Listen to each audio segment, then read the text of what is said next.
Hello, it's October 2014, and I hope you're enjoying the fall. In this video summary, first, Chief Investment Officer Rick Valero will give an update on what's happening in client portfolios. That will then be followed by a brief market summary.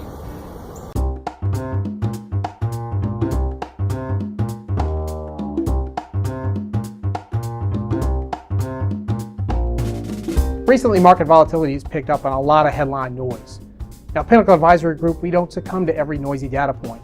Instead, we're trying to keep you aligned with the market cycle. However, we thought this was a particularly good time to update you with our views and how we're allocating our portfolios.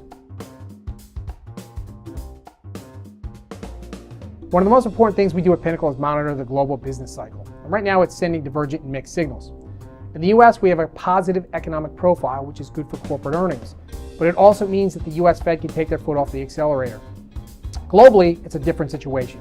You have decelerating growth rates in Japan, Europe, and China, but that is forcing the monetary authorities to put their foot on the accelerator. Valuation continues to be skewed to the negative side. In fact, our models are hitting levels not seen since 2007. Technical conditions are actually mixed still, but they're starting to decelerate. The primary trend is still up, and that's a good thing. But we're starting to see cracks develop within this bull market. Some of the more bullish evidence that we're looking at comes through our quantitative methods. In fact, our proprietary models are lining up in mildly bullish territory. Additionally, the independent analysts that we are reading are also in mildly bullish territory. Now, they never fully agree, but I would say on balance, the message is to give the bull market the benefit of the doubt. In conclusion, the evidence remains mixed and our portfolios are aligned in accordance with that evidence. However, we will not be dogmatic and will continue to be flexible here. If the evidence changes, we will change with it.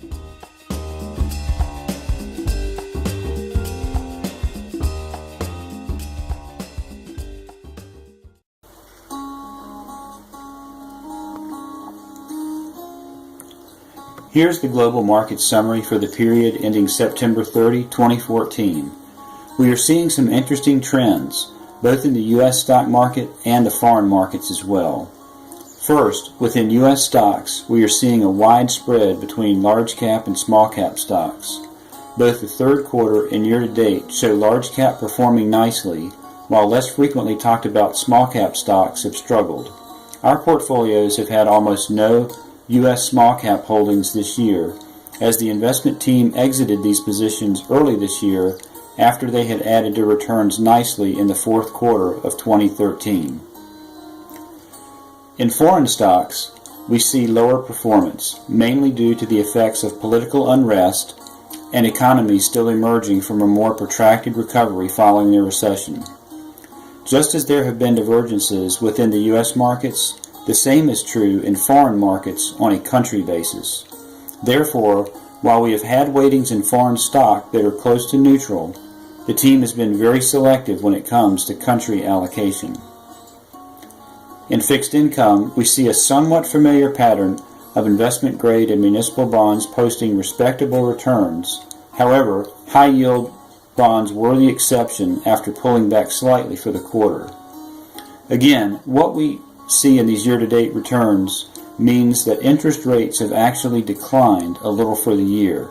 This is a trend that we do not anticipate to continue, meaning there is increased risk in bonds as rates eventually rise. The commodities index definitely sticks out in this quarter summary. All periods shown are at a loss, even the 5 and 10-year numbers. This once again highlights the need to not focus on one type of holding or asset class, no matter how safe or promising they may seem. This last slide is a good illustration of how differently various markets have behaved.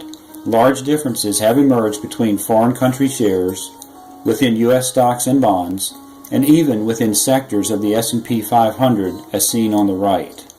The key takeaway from this slide is that U.S. markets, particularly large cap stocks, are not a good indicator of how global markets have behaved this year, and that's important perspective to keep in mind when reviewing portfolio performance. I hope this update has been helpful, and I look forward to speaking with you soon.